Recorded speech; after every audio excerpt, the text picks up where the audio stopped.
देखिए latest episodes बिल्कुल ad free. देखो छोटी बहू, इस तरह से जो महिलाएं गर्दन टेढ़ी करके खड़ी रहती हैं, उनको जिद्दी कहते हैं। जिद्दी महिलाएं लक्ष्मी नहीं होती और मेरे इस घर संसार में ऐसी महिलाओं की कोई जगह नहीं है। अगर इतना दर्द कम करने का शौक है तो जाना काशी के गंगा में जाके कूद जा, वहाँ जाके तुझे कोई नहीं रोकेगा, समझ गई? सुन, अब ज्यादा बात मत कर, उठ बोल रही हूँ, उठ, नहीं तो मैं ना तेरे सारे शरीर पर खुजली के पत्ते लगवा दूंगी, समझी? उठ।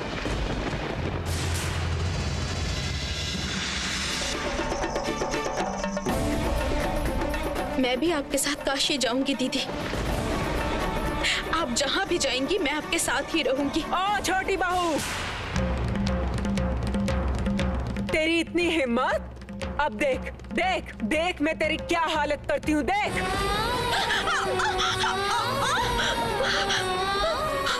मैं दीदी को अकेले कहीं नहीं जाने दूंगी, किसी भी हाल में नहीं, किसी भी हाल में नहीं। क्या हुआ बड़ी बहू, तू अब तक यहीं पे खड़ी है? चली जा, यहाँ से बोल रही हूँ। दीदी!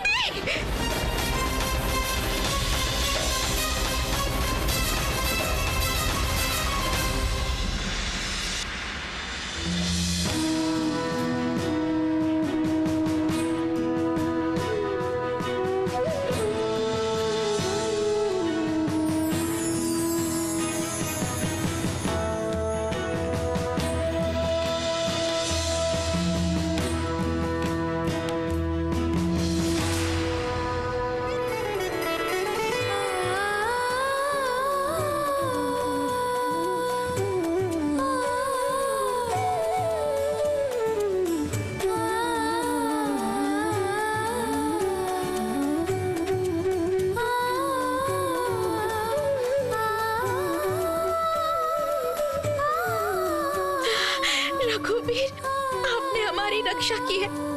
आपने बिल्कुल सही समय पर रक्षा की है, सही समय पर रक्षा की है।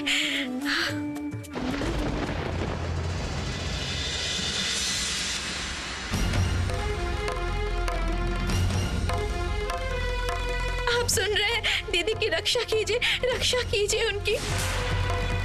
चंदर, नानी, इन सब का मतलब क्या है? भाभी को इस घर से क्यों निकाला जा रहा है? मैं कुछ दिन इस घर में नहीं था, इसलिए इतना बड़ा अनर्थ होने वाला था। नानी, मुझे इसका जवाब चाहिए। क्या हुआ? भाभी, आप चुप क्यों हैं? आप चलिए मेरे साथ, चलिए।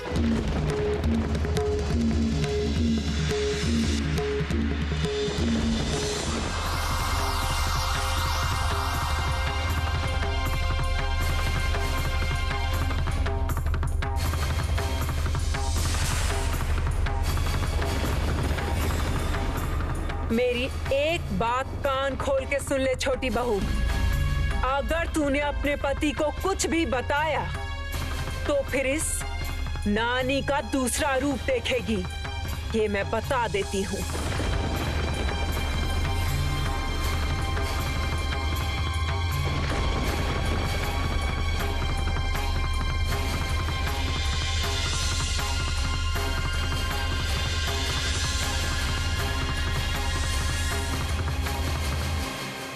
कर रहे हैं देवर जी? कहाँ लेकर जा रहे हैं मुझे? बाप, पिताजी, नाना जी सब है।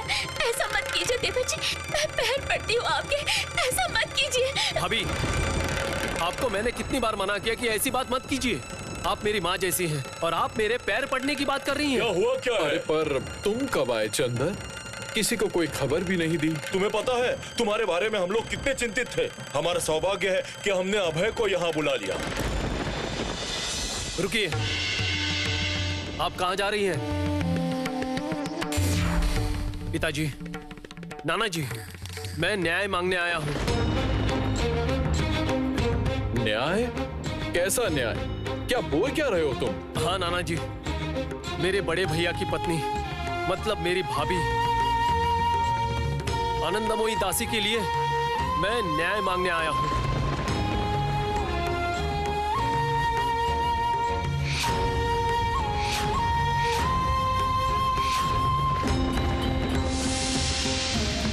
हे रघुवीर, आपने रक्षा की है। दीदी को न्याय मिलना चाहिए, उन्हें सब कुछ पता चल जाए। चाची माँ, जिस बहू को बेटी जैसा मान के अपने साथ में रख के बड़ा किया है, उसके लिए ऐसा काम करना पड़ेगा, ऐसा कभी सोचा भी नहीं था मैंने। मेरा दिल नहीं मान रहा है चाची माँ, इस काम को करने में मेरा दिल किसी भी हाल में नहीं मान रहा, किसी भी हाल में नहीं। जुगी, क्या मेरा मन भी मान रहा है? लेकिन बात तो सच है ना। जो घटना हुई है उसके बाद अभय और आनंदी को एक ही छत के नीचे रखा भी तो नहीं जा सकता है, नहीं तो सत्यानाश हो जाएगा। सत्यानाश होने में कुछ बाकी है दीदी? और क्या बाकी है? चंदर बड़ी बहू को लेकर प्रीतराम के पास गया है और वहाँ तो आपके देवर जी भी है। अभी ये अंदर की बातें अगर उन्हें पता चल गई तो क्या होगा पता है? अब तो अनर्थ हो जाएगा। हाँ, चंदर को सब पता चल गया है छोटी। हाँ, क्या हुआ है? नहीं, मुझे लगता है अभी उसे कुछ नहीं पता चला। और उधर चंदर की पत्नी अपना सारा सामान लेकर वो बड़ी बहू के साथ काशी जाने के लिए तैयार है। सच बात है, वो छोटी बहू तो अलग मुसीबत है। माँ, मैं कह रही हूँ, चंदर ने उनको सब कुछ बता दिया है क्या? चाची माँ, ओ चाची माँ, उनको अगर सब कुछ पता चल जाए कि ये सब कुछ हमने ही किया है, वो मुझे छोड़ेंगे नहीं। मुझे डर लग रहा है चाची माँ, मैं उनके सामने खड़ी नहीं हो पाऊंगी चाची माँ, मुझे बहुत डर लग रहा है। जुगी, चल चल चल चल, नहीं तो और ज्यादा समस्या हो जाएगी। चल देखते हैं, चल चल चल।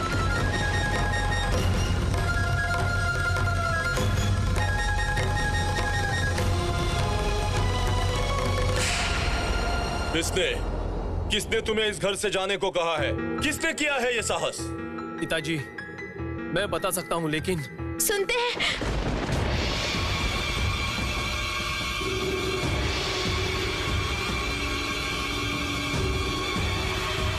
छोटी बहू, तुम भी यहाँ हो, इसका मतलब तुम्हें इस बारे में सब पता है। क्या हुआ है बताओ मुझे।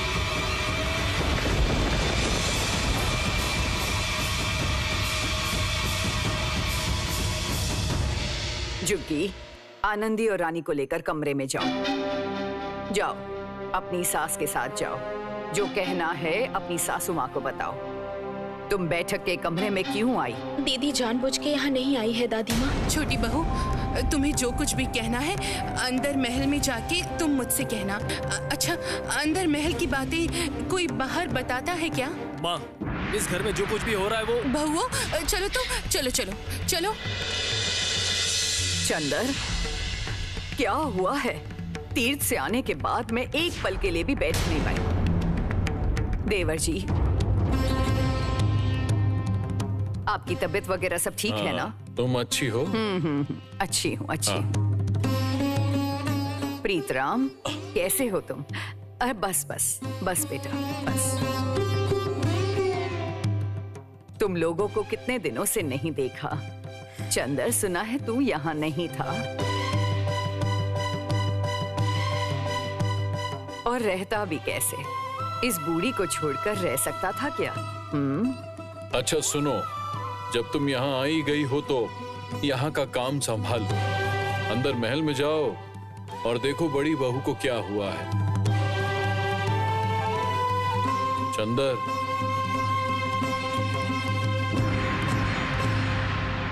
जब तुम यहाँ नहीं थे तब हमारे व्यापार में बहुत नुकसान हुआ है। लेकिन नाना जी, यहाँ जो घटनाएं घटी है वो बिल्कुल छोटी नहीं है। इसमें उलझन की क्या बात है? पुरुष होने के नाते पहले तो व्यापार का काम ही संभालोगे ना। हम लोग अंदर महल संभाल रहे हैं। जुग्गी दोनों बहुओं को लेकर गई है। रुक, मैं देखती हूँ। जाओ बड़ी बहू, हाँ, जाओ।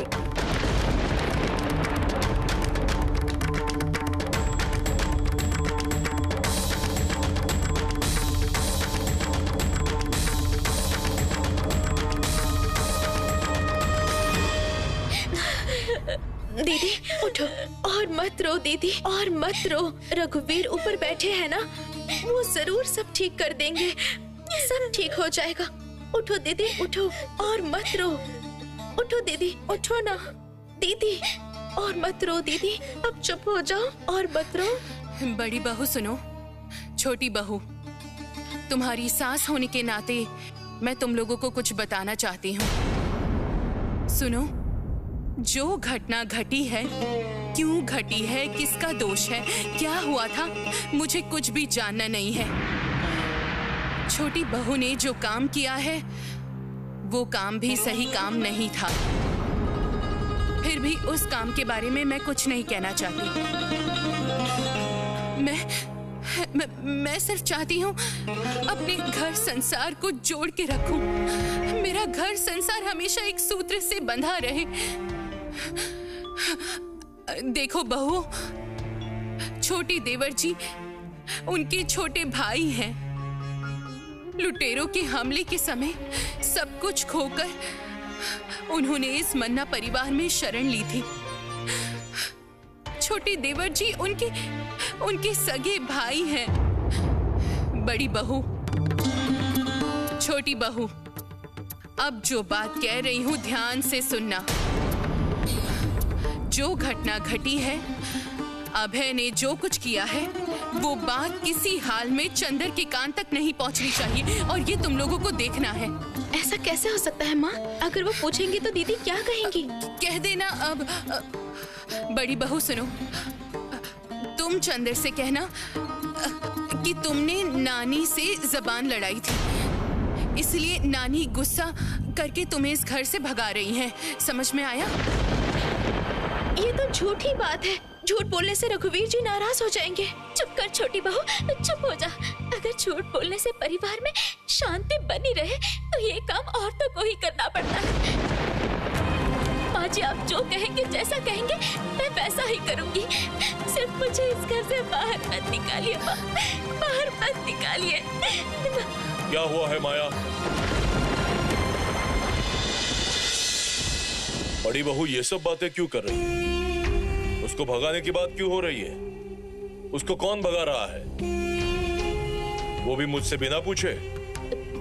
छोटी बहू चल यहाँ से, जल्दी चल चल। अरे आप इस समय इस कमरे में कैसे? चंदर कहाँ है? वो कहीं निकला है क्या?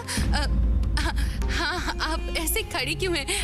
बैठिए ना, बैठिए यहाँ पर। मैं ना आपके लिए मिश्री का शरबत बनाकर लाती हूँ। हाँ, जाती हूँ। अच्छा, चंदर इतने दिनों से घर क्यों नहीं वापस आ रहा था? आपको कुछ पता चला है क्या? समझ में आया क्या कुछ? हाँ, क्या छुपा रही हो माया? इतने दिनों तक मुझसे कुछ छुपाने की तुम्हें जरूरत नहीं पड़ी। आज अचानक क्या छुपा रही?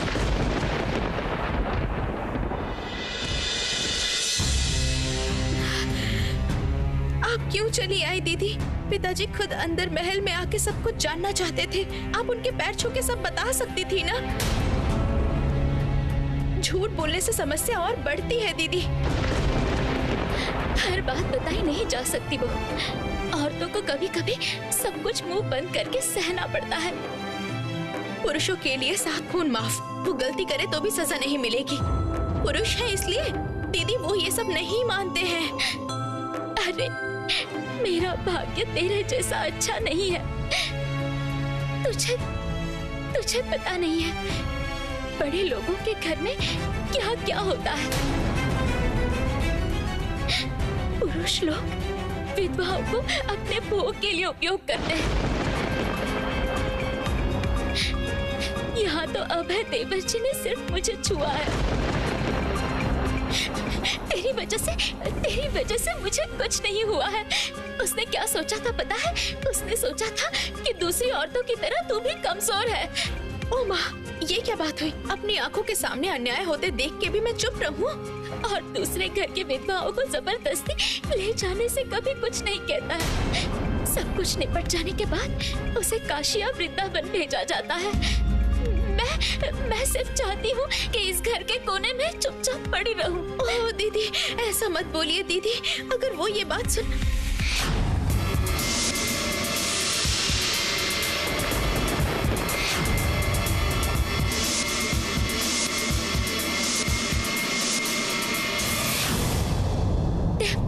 देवर जी,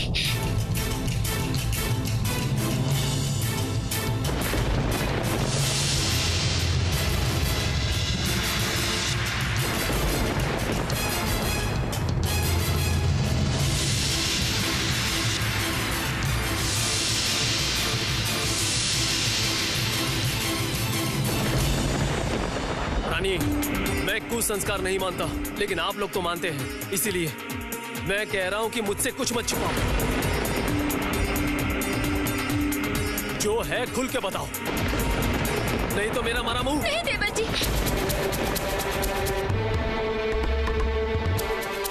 नहीं, तुम ऐसी कसम मत लो।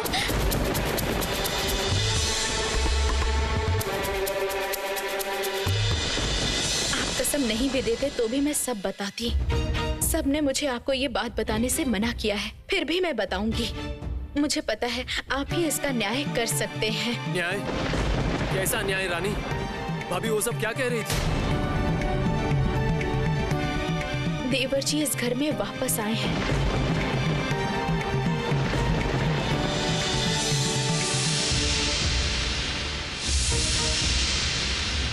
वो अच्छे इंसान नहीं हैं।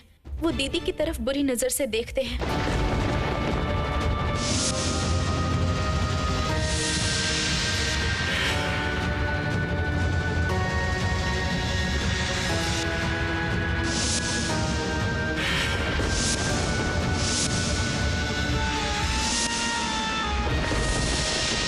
8 सुबह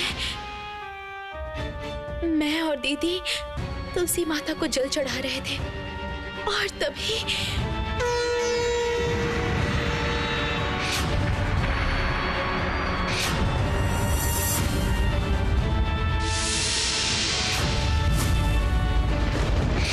क्या कर रहे हो देवर जी? इसमें गलत क्या है? हमेशा भैया का ही जतन करती रहोगी क्या? छोटा भाई भी तो है।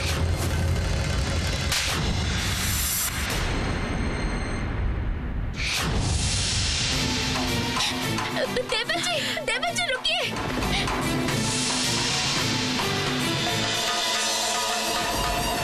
ये क्या कर दिया तूने? अभी तो भाई भाई में खून खराबा होगा, कैसे संभालेगी तू?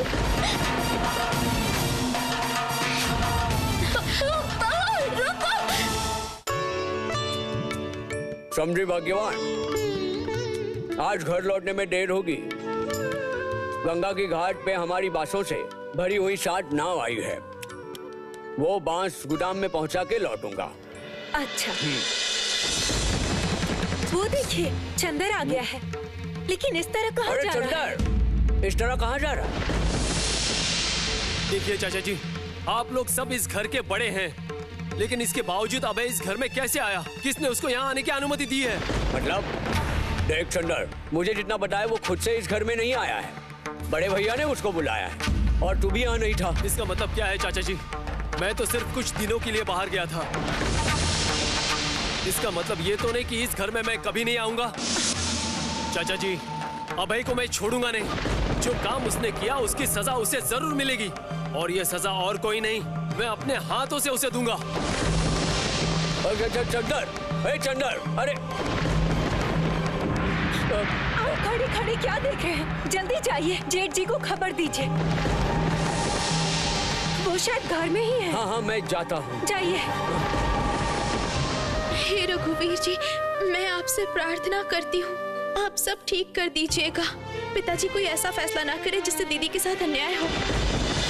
नहीं नहीं बुआ, बड़ी बहू के साथ यहाँ घोर अन्याय हो रहा है। माया, ऐसे अविचार की मैंने तुमसे आशा नहीं की थी। घर में क्या हमेशा सही फैसला ले सकते हैं? सही फैसला करते समय कभी कभी पुरुषों की पक्षपात करते हैं। अरे बाबा, उन्हें दोष देने से नहीं चलेगा। महिलाएं तो वंश नहीं बढ़ाएंगी ना। वाह वाह वाह, पुरुष है इसीलिए उसे कोई दोष नहीं दे सकता। पुरुष है इसीलिए उसके सारे गुनाह माफ। वो कहते हैं ना, सोने की अंगूठी टेढ़ी भी हो तब भी सोना है। इसीलिए तुम चंदर और अभय के बारे में बात मत करो। उससे अच्छा एक काम करो, अभय की पत्नी को जितना जल्दी हो सके मायके से वापस ले आओ और बड़ी बहू को घर से दूर भेज दो। हरचंदर तो चल बसा, अब डोरे डाल रही है अभय पर। बड़ी बहू की किस्मत बहुत बुरी है, उसका दुख मैं समझती हूँ, लेकिन जो घटना घटी है उसके बाद दोनों एक ही छत के नीचे नहीं रह सकते। आपके पास अगर घी रखेंगे तो सब कुछ जल जाएगा। वो अभय ने ये काम सही नहीं किया है। वो अपनी भाभी की तरफ बुरी नजर डालता है। देखो प्रीतराम, मैं बोल रही हूँ, उस युवती विधवा को इस घर में मत रखो। उसे वृंदावन में राधा कृष्ण के चरणों में भेज दो, फिर देखना सब कुछ सही हो जाएगा। माफ कीजिए, आप लोगों की बातों में बीच में टोक रहा हूँ। बड़े भैया, आप जरा कालीचरण के कमरे में चलिए। चंदर बहुत गुस्से में उस तरफ गया है। मुझे डर है कहीं वो कुछ अनर्थ ना कर दे। सर्वनाश, तुमने चंदर को जाने क्यों दिया? अच्छा चलो चलो, मैं देखता हूं। आइए। मुझे पता है माँ, चाची माँ, मुझे पता है ऐसी बात कभी भी दबी हुई नहीं रह सकती, छुपी नहीं रह सकती, बाहर आ ही जाती है। मेरा दिल कह रहा था, जनार्दन जी रक्षा कीजिए, आप रक्षा करना जनार्दन जी। अभय, अभय, चुपचाप दरवाजा खोलो, नहीं तो मैं दरवाजा तोड़ के अंदर आऊंगा।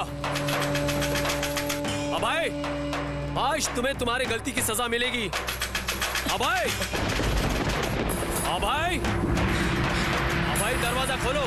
छोड़िए, चुप, आप मुझे छोड़ दीजिए।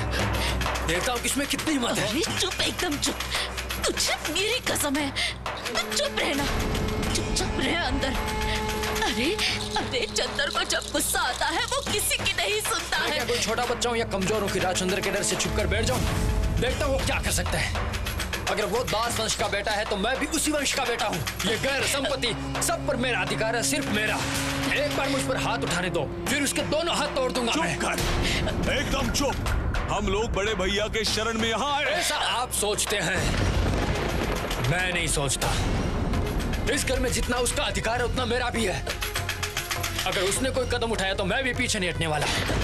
छोड़िए मुझे। अभय, छोड़िए मेरी बात।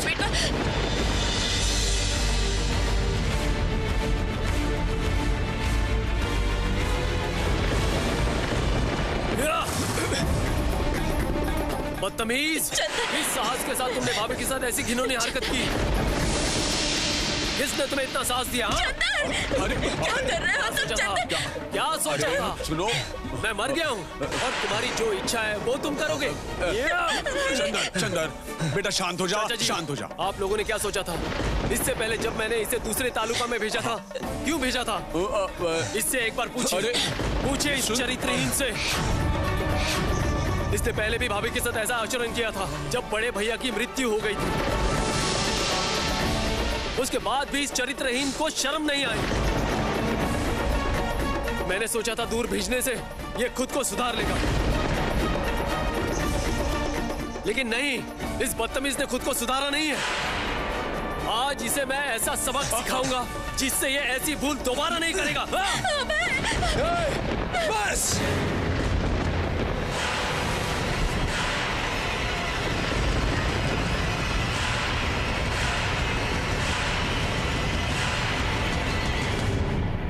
बस कीजिए भैया, मैं भी आप पे वार कर सकता हूं। और एक बार हाथ उठाया तो मेरा भी हाथ उठ जाएगा।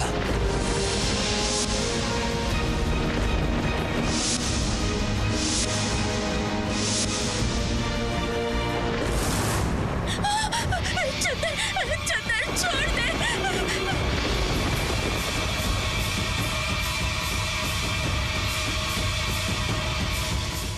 चंदर, चंदर रुक जा। नहीं, अरे अभय मर जाएगा। बड़े भैया, बड़े भैया, बड़े भैया, बड़े भैया, देखिए। चंदर, चंदर छोड़ो उसे, मैं कह रहा हूँ छोड़ो उसे। नहीं पिताजी, आज मुझे मत रोकिए। अगर आज मैंने इसे सबक नहीं सिखाया तो आगे जाके ये और भूल करेगा। वो मैं समझ लूंगा। तुमको छोड़ने के लिए कहा है, छोड़ो। मैं तुम्हें आदेश दे रहा हूँ।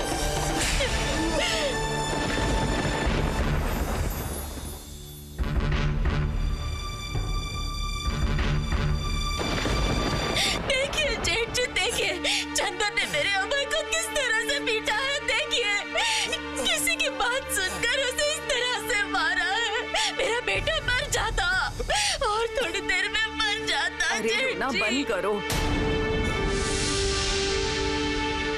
पहले अभय को पानी पिलाओ।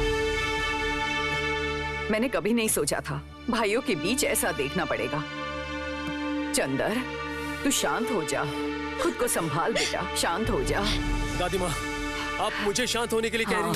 पिताजी, पिताजी, आपको पता है इसने कितना गंदा काम किया है। इसलिए मैंने इसे घर में आने से मना किया था। इसके बावजूद ये यहाँ क्यों आया है? इसे अभी के अभी यहाँ से निकालिए। क्यों क्यों क्यों? हम लोग इस घर के लिए कोई नहीं है क्या? क्या हम लोग पराए हैं? पराए हैं? काली, बहू से कहो ये सब बातें यहाँ ना करें।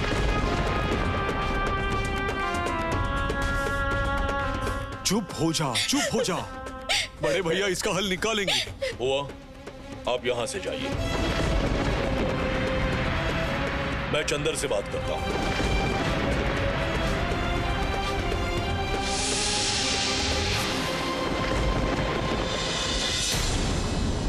चंदर, एक बात साफ साफ जान लो, इस घर में तुम्हारा जितना अधिकार है, अभय का भी उतना ही अधिकार है।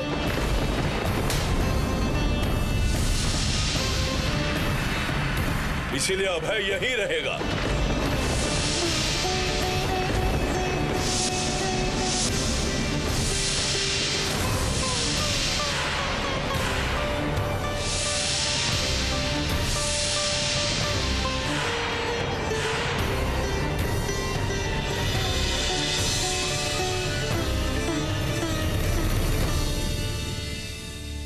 छोटी बहू, जाओ अपने कमरे में जाओ।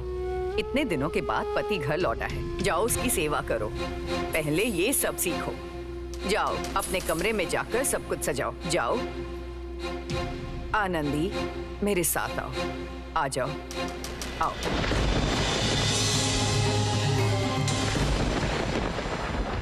आप मुझ पर विश्वास कीजिए दादी माँ।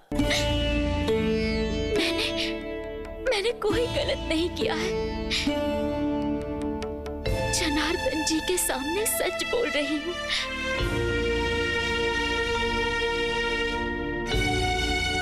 मुझे पता है, लोगों को मैं पहचानती हूँ। इसमें तेरा दोष नहीं है। लेकिन क्या करूं बड़ी बहू, इस दुनिया में लड़कियों पर ही सारा दोष डाल दिया जाता है। आज चंदर, हाँ, मैंने उसे भी कुछ नहीं बताया है। ये भी मुझे पता है, लेकिन तू इस मामले से खुद को दूर नहीं कर पाएगी। भाई भाई में झगड़ा हो रहा है और इसका कारण है तू। बाहर निकलेगी तो समस्या खड़ी होगी। तो फिर आप ही बताइए, अब मैं क्या करूं? एक बात अच्छी तरह जान ले, अभी चंदर अंदर ही अंदर आग उगल रहा है। तुझे देखते ही उसका गुस्सा बढ़ जाएगा और अभय वो देखेगा तो उसकी लालच बढ़ेगी। वो चंदर पर गुस्सा हो जाएगा कि उसने उसे क्यों मारा। ये घटनाएं तो घर परिवार में होती हैं। तुझे लेकर दोनों भाइयों में लड़ाई होगी और ये घर बर्बाद हो जाएगा।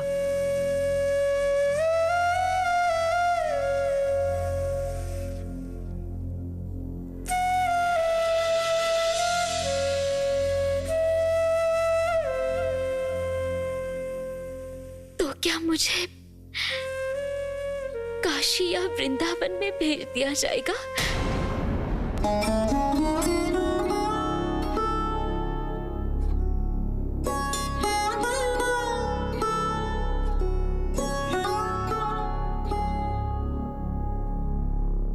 वो फैसला तो बाद में लिया जाएगा। मैं तुमसे ये बात कहने आई हूं, इस पूजा घर के बाहर कभी मत निकलना। लगातार जाप करती रहो, मन को शांत रखो, और अगर कोई बुलाए तो इस चौखट के बाहर कदम मत रखना, क्योंकि इस घर में मैं और कोई अनर्थ नहीं चाहती हूं। नहीं चाहती हूं, नहीं चाहती हूं आनंदी, नहीं चाहती हूं।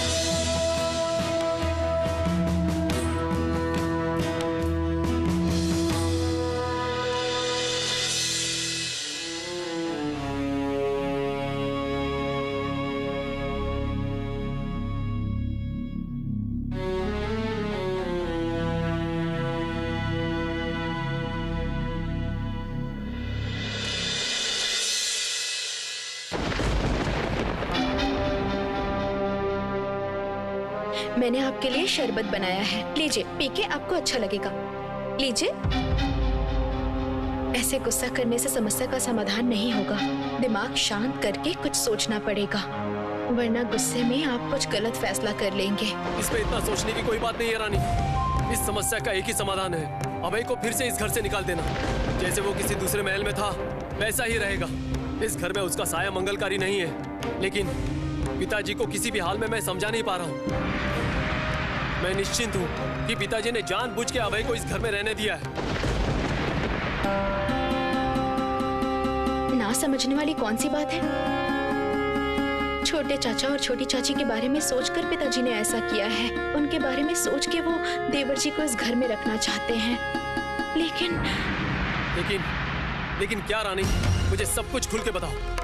लेकिन दोष तो आपका है, आप भी तो घर में नहीं थे। आपको पता है आपके घर में ना रहने से हमारे गांव के जमींदारों के साथ पिताजी की कितनी बड़ी दुश्मनी हो गई है। मैंने अपनी माँ के नाम से घाट बनवाया तो मुझे सब पता है, नाना जी ने मुझे सब पता है। मैं उनसे बाद में मिलूंगा, लेकिन पहले अभय की व्यवस्था करनी होगी। नहीं, बाद में नहीं। जमींदारों के साथ देवर जी की कुछ बात हुई है, फिर उन्हीं जमींदारों के हाथ से खुद को जोखिम में डाल के उन्होंने गोदाम को बचाया है। मुझे बहुत बुरे ख्याल आ रहे हैं। आप जल्दी इस विषय पर ध्यान दीजिए। ये देखिए, मैं तो भूल ही गई, आपने तो कुछ भी नहीं खाया है। रुकिए, मैं मिठाई लेकर आती हूँ।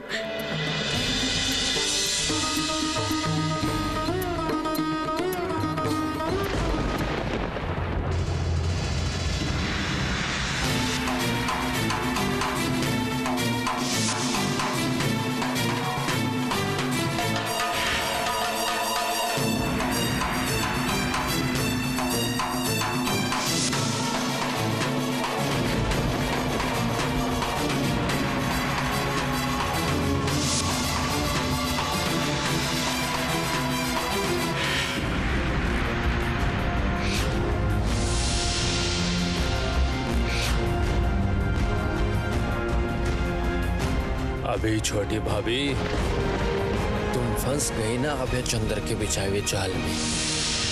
खुद को बहुत चालाक समझती हो ना?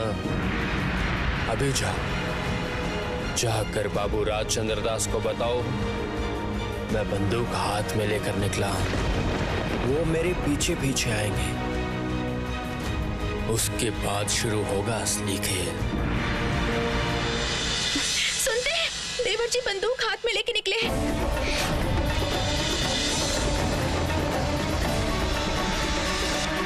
ये क्या? आप कहाँ जा रहे हैं? क्या हुआ है? उधर क्यों जा रहे हैं आप? ये क्या है? आप कहाँ जा रहे हैं? कहाँ जा रहे हैं? बंदूक हाथ में लेकर कहाँ जा रहे हैं? सुन रहे हैं? ये क्या हो रहा है? वो क्या करने जा रहे हैं?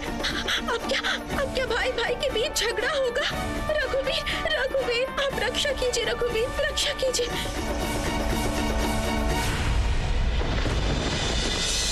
ये आप क्या कर रहे हैं? आप कहाँ जा रहे हैं बंदूक लेकर? दया कीजिए, आप कमरे में चलिए। मुझे छोड़ दो रानी, मेरा दिमाग सही नहीं है।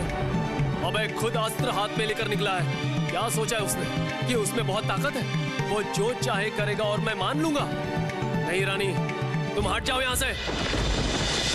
चंदर बंदूक लेकर कहाँ जा रहा है? मत जा।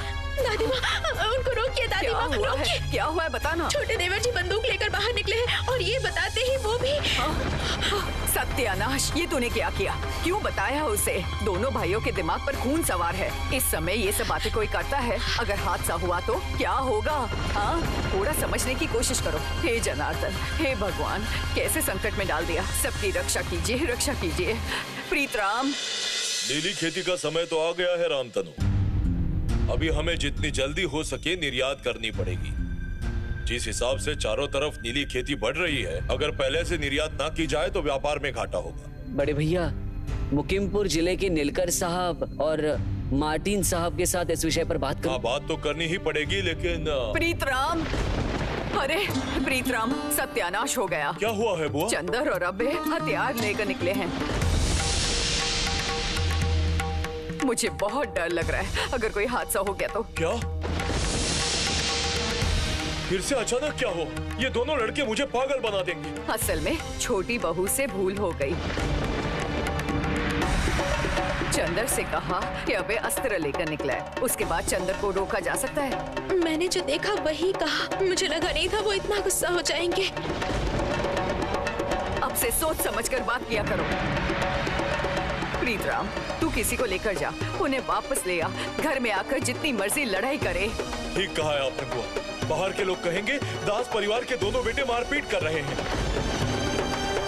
उसके बाद परिवार का कोई नाम बचेगा क्या? उनको ये समझ में नहीं आता है इस सब का परिणाम व्यापार पर होगा।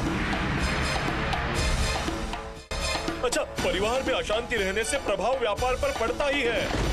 रामतनु, बाहर जाके देखो क्या हो रहा है। वो आप ही बताएं, मैं व्यापार संभालूं या लड़कों को संभालूं? चलो चलो, मैं भी चलता हूँ। हाँ भैया। अच्छा, बहुत अच्छा। एक ही परिवार के दो बेटे एक दूसरे का खून बहाने के लिए बाहर गए हैं। अभय की पत्नी मायके में है, लेकिन छोटी बहू तो यही है ना। उसने कुछ नहीं किया। हाँ, मैं कहती हूँ उसकी बातों पर उसका पति उठता बैठता है। अभी अपने पति को रोक नहीं पाई। छोटी बहू, तू कमरे में जा। कमरे में जाके प्रार्थना कर कि कोई हादसा ना हो। हे भगवान, रक्षा कीजिए, नहीं तो सर पीट के मरना पड़ेगा, मरना पड़ेगा।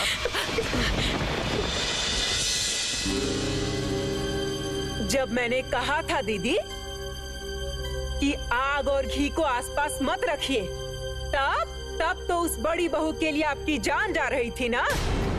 अब समझ में आ रहा है? वो आग इस घर संसार को जलाकर राख कर देगी। हाँ, इसीलिए कह रही हूँ, इस सत्यानाश के पीछे जो है उसे विदा कीजिए। अभी भी समय है दीदी। अब चुप खड़ी है। समझ में आया, आप असल में कुछ नहीं करेंगी, है ना? आप सबकी नजर में अच्छी बन के रहना चाहती हैं। आप अच्छी बन के ही रहिए, चाहे ये घर बर्बाद क्यों न हो जाए। एक ही परिवार के दो भाई एक दूसरे का खून बहाने के लिए तैयार हैं। क्यों? किसके लिए बताइए? ये आपको समझ में नहीं आ रहा है? फिर भी आप चुप ही रहेंगी। ठीक है, अभी शाम को जब दोनों भाइयों में से एक की खबर नहीं मिलेगी, तब भी आप चुप ही रहिएगा, अच्छी इंसान बनकर। चुप हो जाओ, हमेशा बिना सोचे बोल देती हो। ये सब अशुभ बातें कोई करता है क्या?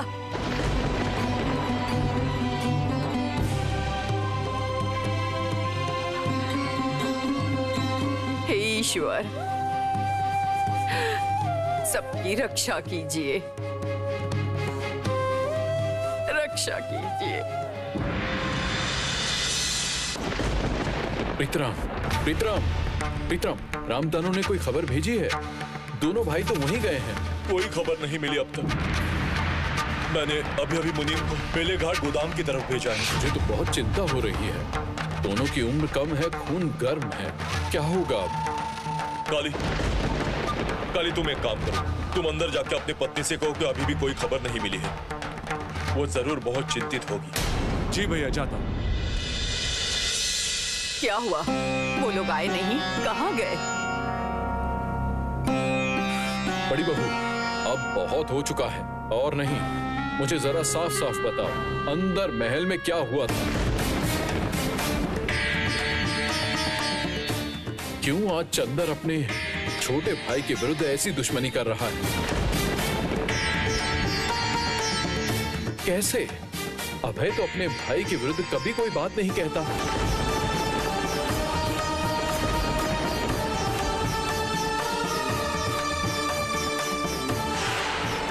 क्या हुआ? चुप क्यों हो, बताओ।